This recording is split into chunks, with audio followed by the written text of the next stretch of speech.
almost every successful person that I have ever encountered has gone through not a month or a year, but many years of doing work without reward, where they have to do things that other people find boring, and they have to sacrifice things that everyone finds interesting, that most people want to do during that entire season of their life. And they basically sacrifice a season of other things that they would prefer to do stuff that they would not prefer to do because of the one thing they want most.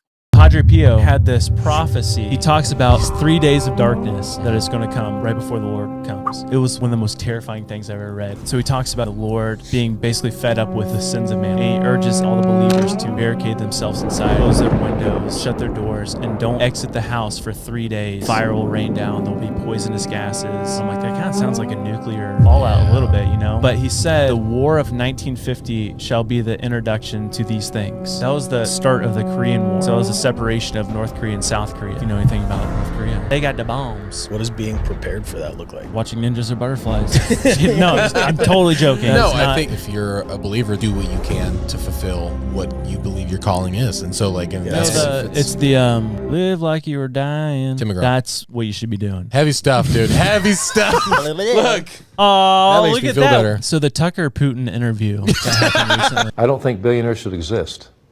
No one needs that much money. I think it's inhumane. Pick any city, walk around, you see people starving, people without basic necessities. There's no excuse for that. And it's not because people are lazy or don't want to work. The billionaires that keep amassing more and more wealth so they can build rocket ships and do whatever the hell they want to do, that does nothing for humanity. Your critics say that's class warfare.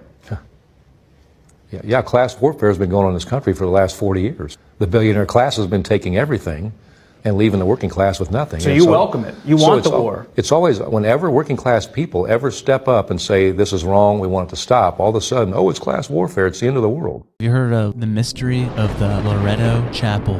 No. This is the craziest story. So they were building this chapel in New Mexico. The French architect who was building this chapel all of a sudden died. He did not complete the staircase to the choir loft. The sisters of the Loretto Chapel, they pray to Saint Joseph that someone is sent to build these stairs. At the end of the 9 days of prayer, this man comes in from across the desert riding a donkey, walks into the church, and he says, I was sent here to build stairs. Stop it! Listen, he built these stairs in 3 months and just dipped. The sisters like, well, we didn't pay him. So the sisters went to the lumberyard and said, do we owe you anything? They said, this man never came and got wood from us. Oh my goodness. And there's not a single nail used on this staircase. What?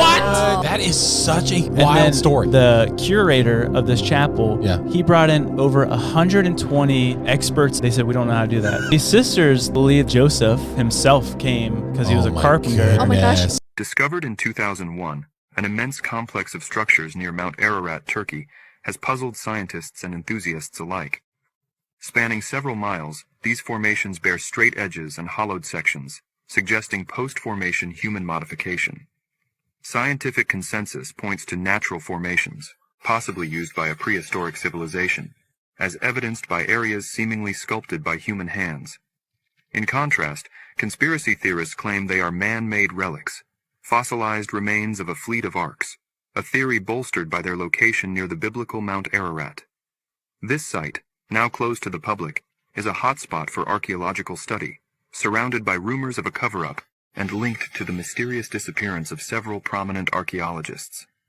Despite its notoriety and whispers of unnerving footage from an expedition, no credible evidence supports these claims. I have a theory that the Mandela effect is used to see how much of history can be altered in front of our eyes. Here's a prime example of one of that. There's this woman on TikTok who was going crazy because she swore the Fruit of the Loom had a cornucopia logo. And to the point that even Fruit of the Loom themselves put a timeline of all their logos and it never had a cornucopia. And this woman went hard. Her therapist told her, yo, you need to chill out. You need to just drop this. So she went through all of her old clothing, and lo and behold, she found a shirt with the Fruit of the Loom with the cornucopia logo on. That shows me, like, yo, I think the Mandela effect is an operation is running around right now to see how much of history can be altered right in front of our eyes without us noticing. And then they gaslight the public and be like, nope, this never happened. Damn, I didn't think about it like that. Yeah, bro, people are thinking about it very little, like, oh, it's the Berenstain Bears or the Berenstein Bears or Jiffy or Jif's peanut butter.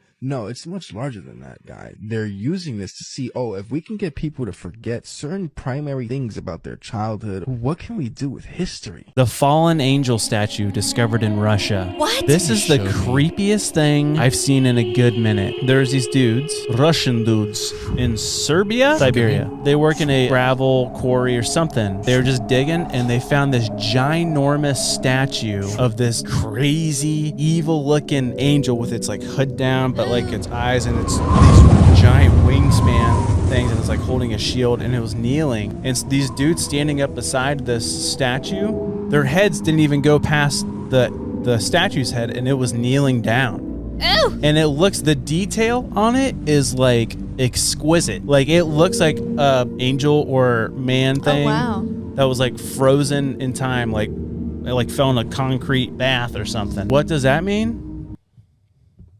So is nobody else going to notice that Easter is in March this year?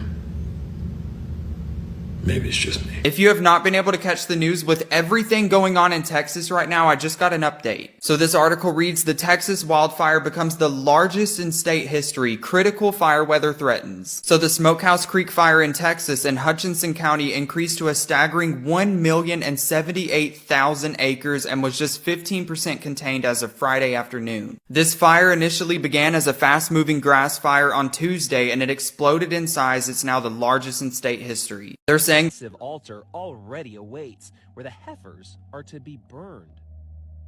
According to some believers, the ceremony needs to be performed right here on the Mount of Olives, looking directly into where the temple once stood. At a secure, undisclosed location are these red heifers, to be precise. Some Jews and Christians believe they're the key to rebuilding the historic Jewish temple in Jerusalem and to beckoning the Messiah. To understand, you have to go back nearly 2,000 years when the ancient Mr. Fighter Texas alone.